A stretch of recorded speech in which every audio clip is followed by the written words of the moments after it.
എനിക്ക് ഫാമിലി ഒരുപാട് ഡേയ്സായി ഒരു വീഡിയോ ചെയ്തിട്ട്. കാരണം ഞാൻ എപ്പോഴും പറയുന്ന പോലെ തന്നെ നമ്മൾ പുതിയ പുതിയ ഡിസൈൻസിൻ്റെ കാര്യങ്ങളിലെല്ലാം ബിസിയായി. നിങ്ങൾക്ക് മത്സ്യന്തേരിയിലും കാര്യങ്ങളിലെല്ലാം ഡിസൈൻസ് കിട്ടും. അപ്പോൾ ഇന്നലെ നമ്മൾ അടുത്ത് വന്ന മെറ്റീരിയലിൻ്റെ അൺസ്റ്റിച്ച്ഡ് മെറ്റീരിയലിൻ്റെ കുറച്ച് കളക്ഷൻസ് കാണിക്കാം. നോമായത് കൊണ്ട് കുറച്ച് ടയേർഡ് ഉണ്ട്. ഇത് നമ്മൾ ജെറ്റ് ബ്ലാക്ക് ഷെയ്ഡിൽ വരുന്ന ഒരു അൺസ്റ്റിച്ച്ഡ് മെറ്റീരിയലാണ്. ഇതിൽ നമ്മൾ കട്ട് ബീറ്റ്സ് ബ്ലാക്കിൽ തന്നെ വരുന്ന കട്ട് ബീറ്റ്സിനെ കൊണ്ടുള്ള നല്ല ഹെവി ആയിട്ടുള്ള വർക്കാണ് കൊടുത്തിട്ടുള്ളത്.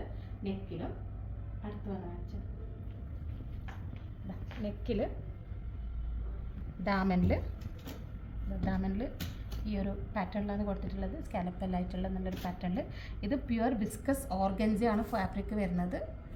കുറച്ച് ഹെവി ലുക്ക് ഫീൽ ചെയ്യുന്ന ബ്ലാക്ക് ലവേഴ്സിന് വേണ്ടിയിട്ടുള്ളൊരു അടിപൊളി അൺസ്റ്റിച്ച്ഡ് മെറ്റീരിയലാണ്. ഇത് നമ്മൾ ഒരു പാകിസ്ഥാനി ടൈപ്പിലൊരു ലൂസ് ഫിറ്റിങ്ങിലെല്ലാം സ്റ്റിച്ച് ചെയ്താൽ നല്ല അടിപൊളിയായിരിക്കും. ദുപ്പട്ട അങ്ങനെ തന്നെയാണ് വരുന്നത്. ബ്ലാക്കിൽ തന്നെ വിസ്കസ് ഓർഗൻസ 4 സൈഡ് അതേപോലെ കട്ട് ബീറ്റ്സും ബ്ലാക്ക് സീക്വൻസും കൊണ്ടുള്ള 4 സൈഡുള്ള വർക്ക്. പിന്നെ സ്പ്രെഡ് ചെയ്തിട്ടുള്ളത്. പിന്നെ നമ്മൾ സാന്തൂർ ഫാബ്രിക്കിൽ വരുന്ന ബോട്ടം. ഇത് ചെറിയ ബഡ്ജറ്റിലാണ് വരുന്നത്. ബഡ്ജറ്റ് ഫ്രണ്ട്ലി ആണ്.